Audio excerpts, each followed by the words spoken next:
With the support of his Dragonkin, Saw Ichnog succeeded in escaping from his subterranean prison. And brave souls, guided by the light, rose up and vowed to push him back. Soldiers of the Order, righteous and faithful to the Eternal, who suffered body and soul after coming into contact with draconic corruption. Rare were those who remained impervious to the depraved whispers of the dragons on the outskirts of this gaping breach. One such person was Godefroy of Clairval, Grand Knight of the Order of the Eternal.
The voice of the Dragon Lord blighted people's spirits and petrified their bodies, instilling terror and madness into those who heard it. Never before had a breach so vast been rent between the two worlds.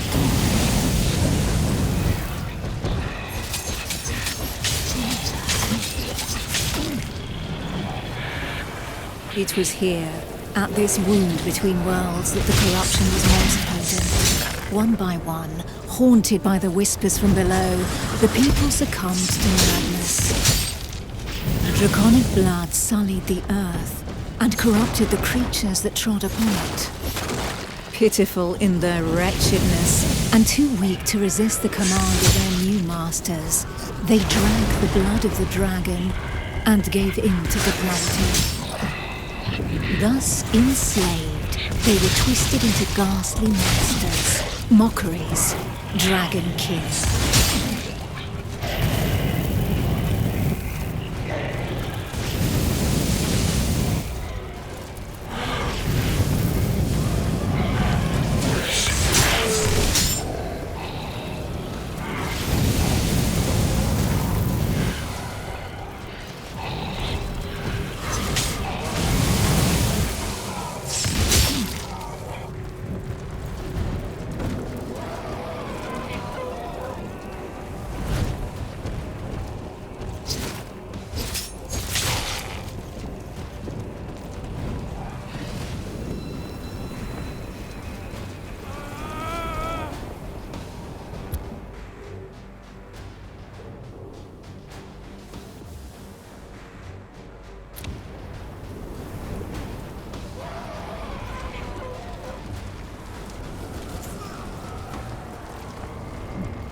Men, women, children, animals, for as many slaves as there were devoted to their cruel masters, just as many grotesque monsters blindly obeyed any order given to them by their Dragon Lord.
Only the most righteous of souls, guided and supported by the Eternal, were able to resist the corrupting call that led the living to damnation.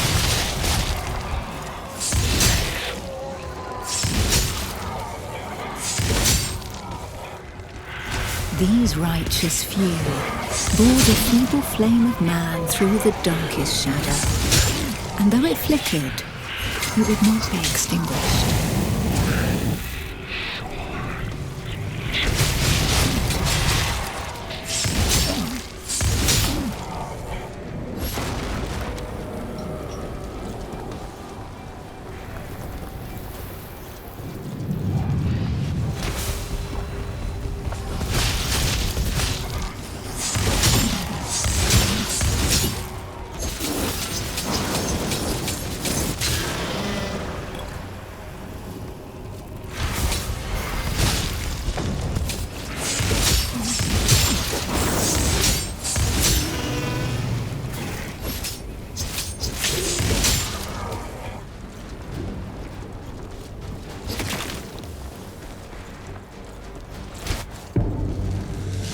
Filled with these fleeting embers of hope, a few brave souls founded an alliance to carve the first breach into draconic defenses.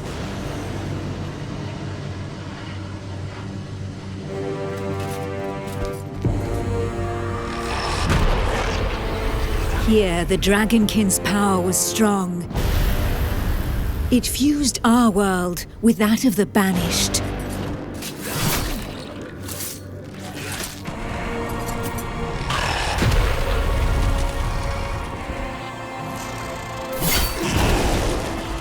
Godefroy of Clairval heroically broke through and shattered their defense barriers.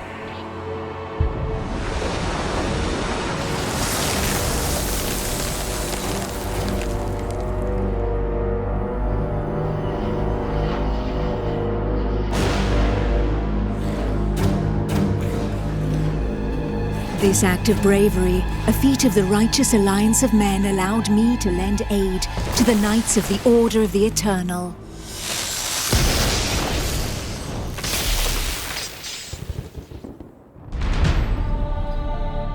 Me, Almantir, Grand Oracle of Pythodurcan, Dragon Blood, a human altered but not consumed by the draconic blood that flows through my veins. My sisters and I have powers given to us by the dragon, but our souls remain our own.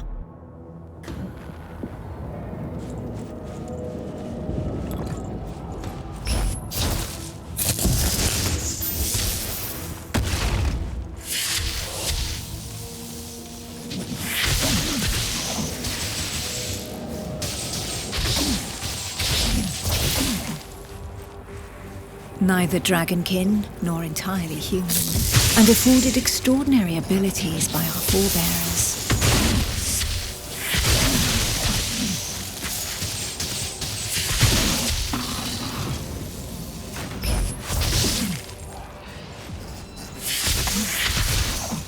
By those who drank the blood of the only banished dragon to have ever repented before the Eternal.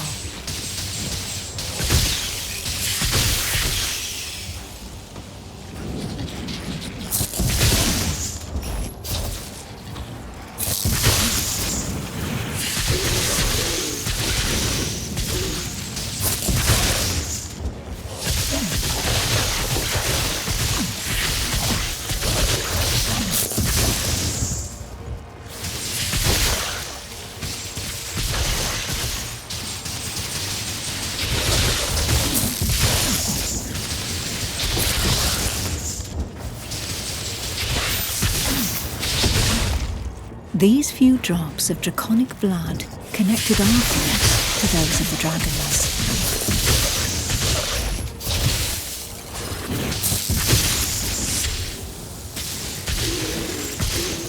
Struck by fleeting visions, we saw glimpses into their deeds and understanding of the feelings that drove them.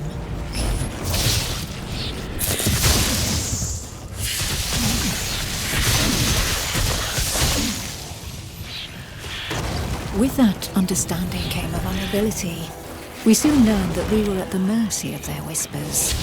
The voices threatened to consume us, with no hope of salvation.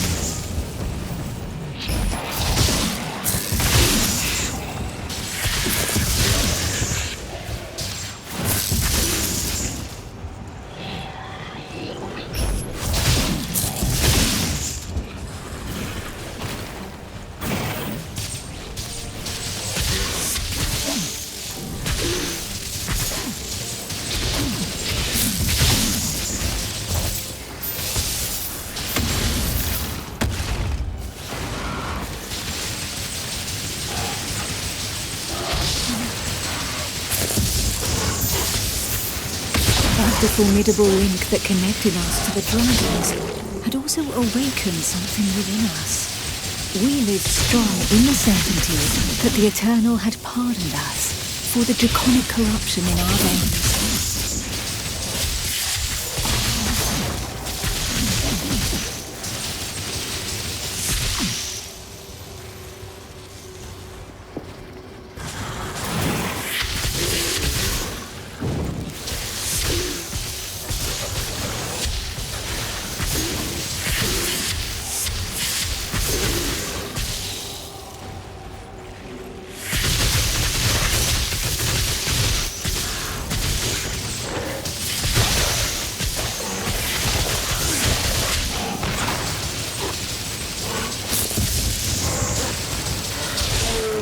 Our civilization fell alongside the blue dragon Dragonkin, forcing us to live amongst men in the city of the Order of the Eternal.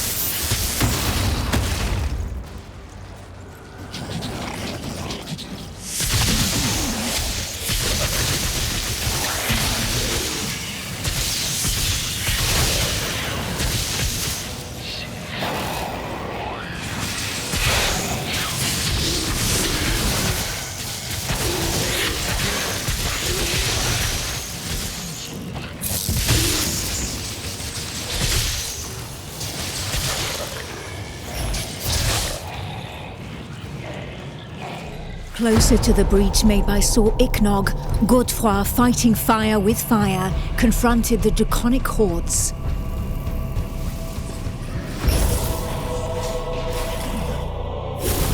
I battled by his side, but my strategy was less direct.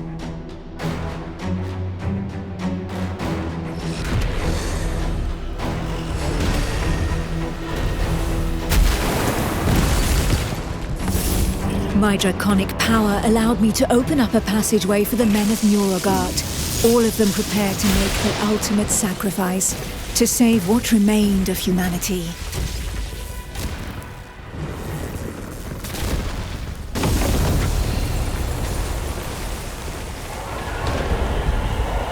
Once this invisible barrier had been breached, they knew that their lives would hang by mere threads. But these warriors from the north cared little for the uncertainties of our plan. A hero's death in the heat of battle with their enemy was the greatest honor that could befall them. Led by the pale dragon blood Harald Truelson, the barbarian fleet had but one objective: to lure the enemy into the open sea and leave the path to the breach vulnerable. If a single vessel reached the coast, then this sacrifice would not have been for naught.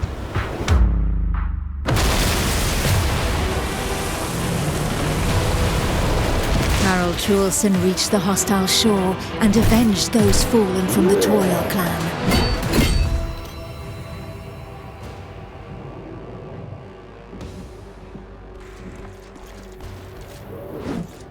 The barbarians of Nurogard feared neither pain nor death, and they welcomed violence as they might an old and familiar friend.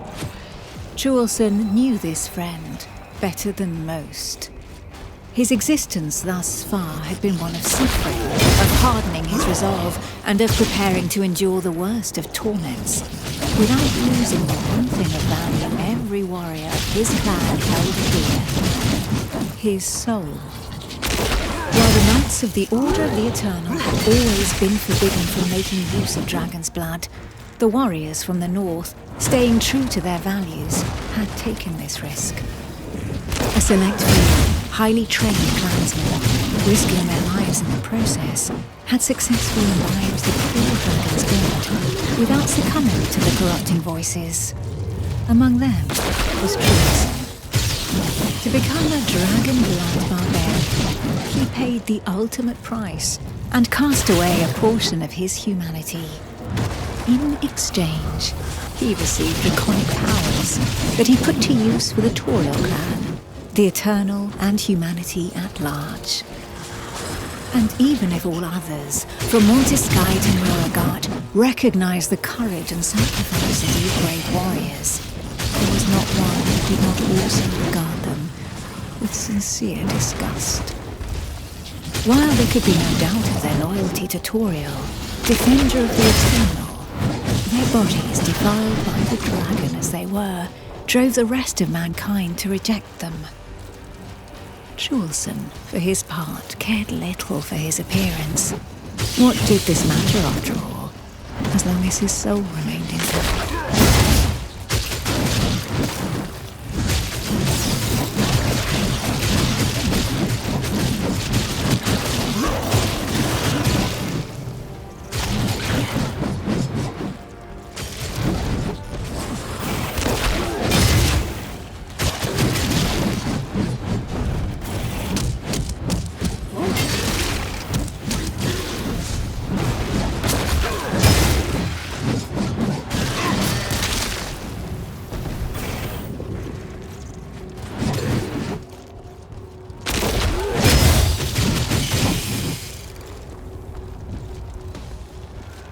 The pale dragon blood had achieved his goal. The Alliance's plan, as unlikely as it was to succeed, could run its course.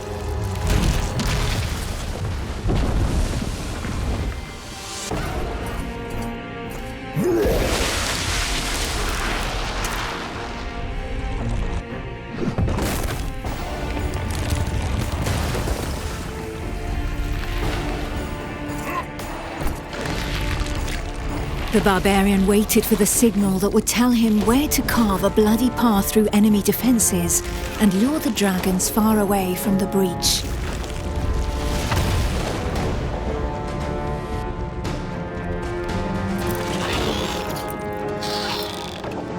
The Kongirati nomads, every bit as proud and as fearless as the warriors from the north, joined the alliance of men to help push back Sor Iknog, the Crimson Dragon. Sitting astride their draconic hybrids, these tracker archers faced the dragons steadfastly and seemingly without fear. Not one would allow the enemy to make easy prey of them. Hides, wings, teeth, blood. For the Kongirati, each draconic monstrosity was not only a threat, but also a quarry from which they could gain valuable resources.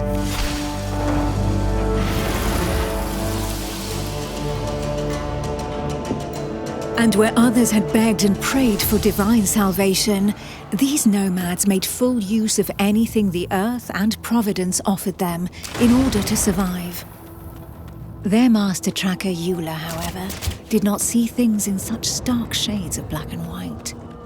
Of all those who made up their number, she was the first to recognize the value of this eternal light.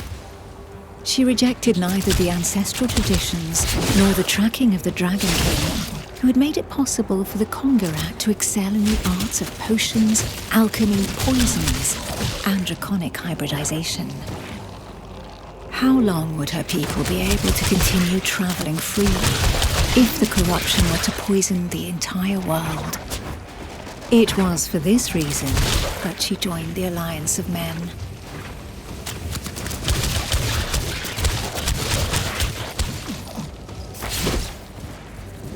To seal this union, the Order of the Eternal entrusted her with one of their most powerful relics, a single, glimmering scale of light.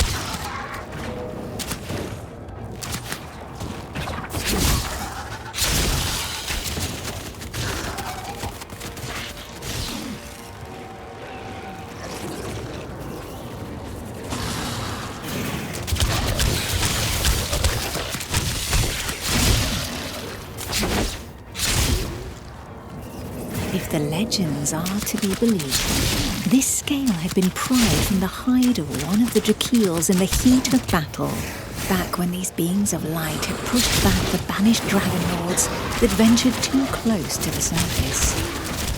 Each champion had one, and the power of their light would be needed to push Sor Iknog back into the shadows.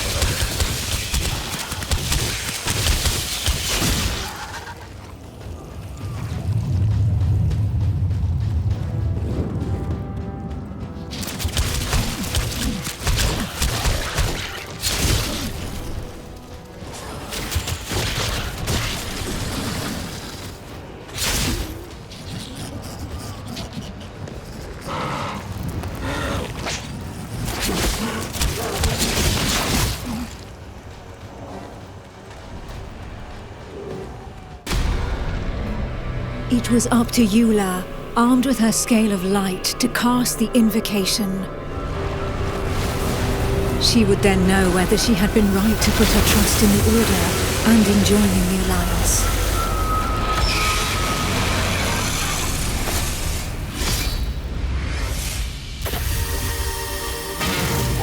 The power of the light was like nothing ever seen before. We heard the Dragon Lord howl into our minds, racked with pain and rage.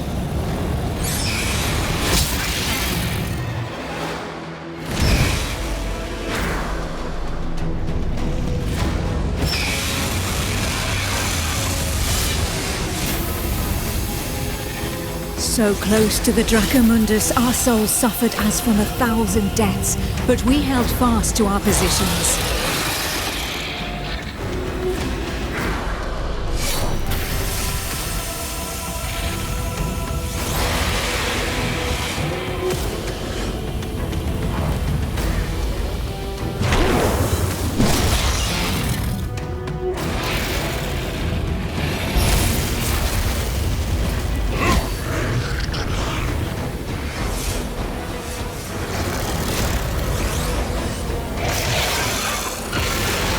Inch by inch, the divine light pushed the corruption back into the breach, and it was thus that the banished lord Sor Iknog disappeared once more into the shadows, where he would suffer eternal retribution.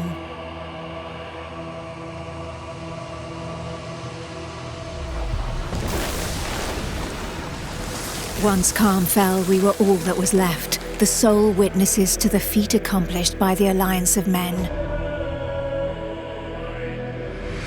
But more than ever, we knew that the taint of draconic depravity still festered in the depths of the abyss, impatient to break free once more. Thus, from the union of men and their allies that stood together in the face of the draconic threat, an elite corps was established within the Order of the Eternal, the Dragon Hunters.